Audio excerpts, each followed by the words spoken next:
Hey everyone, Ryan here. Thanks for sticking around. Or if you're new, welcome. Today I'll be designing, printing, and painting Sherlock's door ornament, door number, and letterbox for my bedroom door. I'm going to show you everything from start to finish, my design process, 3D print surface prepping, and my weathering process. So without any further ado, let's get started.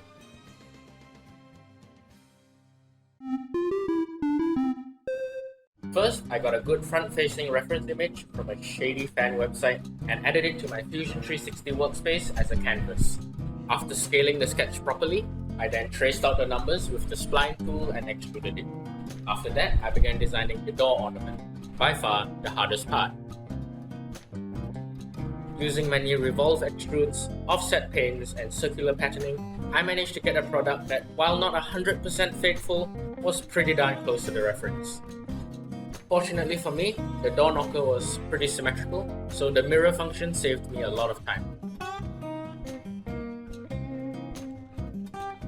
The knocker took me a good 5 or so hours over the span of 2 days due to lots of tweaking things that I was unhappy with.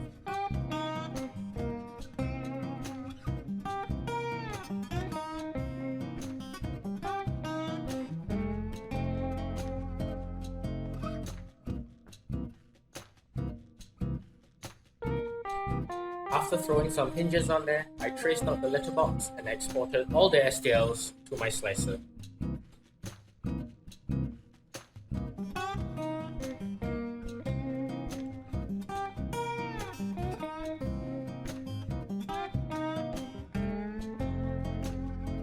I initially printed out the pieces in ABS, as ABS sands easier than PLA, and I was fresh out of PETG. I then had to print out the detailed ornament in TLA as my ABS was pretty old and had taken on moisture, and bubbles were forming on the surface of the print, destroying the details.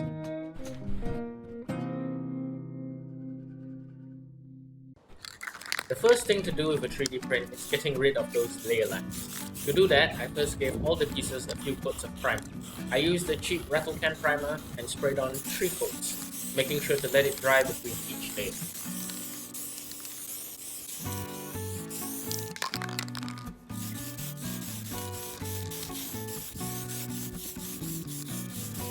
Here are all the pieces after they were primed.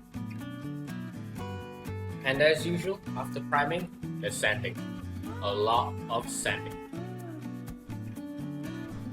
Ignoring my messy sink, I sanded the pieces till the layer lines felt smooth. It took me about an hour.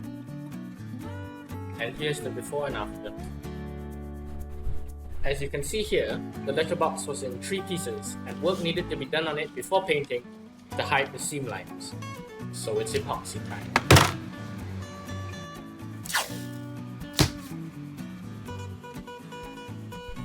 So I mixed up some epoxy and glued the pieces together.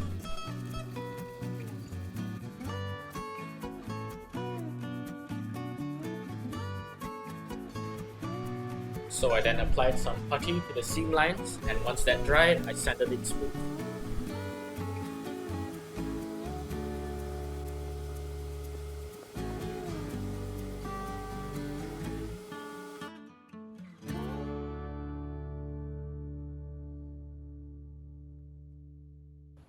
Now for the fun part, painting. Before the gold paint, I sprayed everything with a coat of black, as the pieces are currently different colors from sanding, and that will make the gold look more even. Also, gold looks the best when sprayed over a dark surface.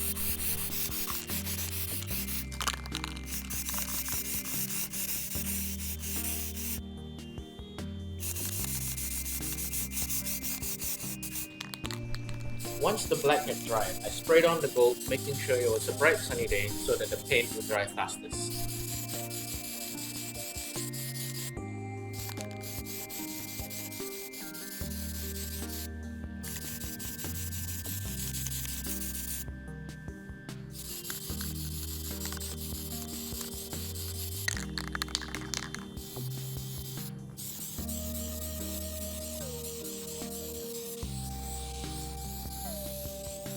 And once the gold had dried, I sealed it all up with a clear acrylic coat.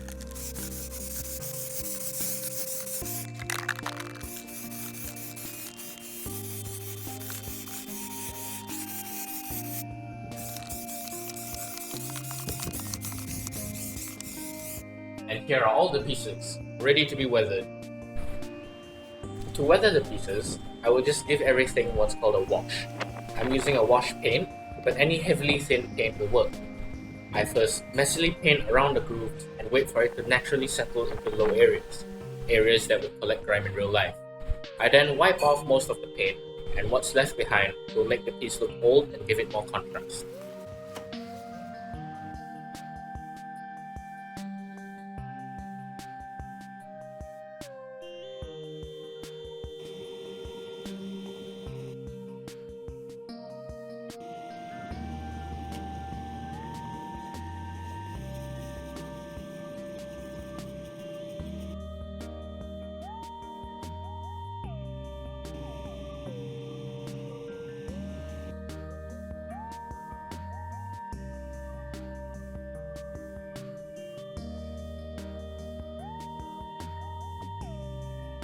And here's a comparison of the pieces. We're almost done. Now more epoxy was used to glue the door knocker together.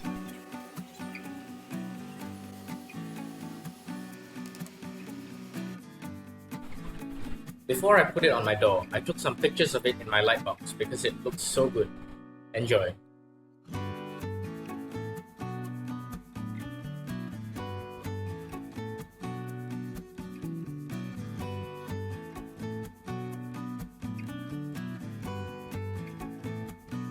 With some double-sided tape on the back of the pieces, onto the door it goes.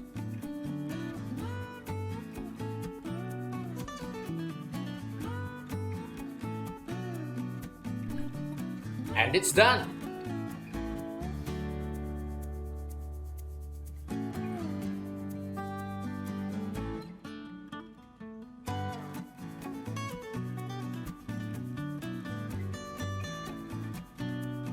And yes, it works very well.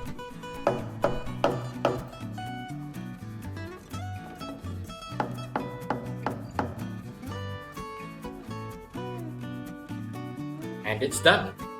If you're still here, thank you so much for watching, and I'm so glad I was able to share my hobby with you today. If you want to tell me that you like what I do, leave a like. If you think I earned it, maybe drop a sub and check out my other videos. Write a comment if you have any project suggestions, or just want to say hi. See you very soon.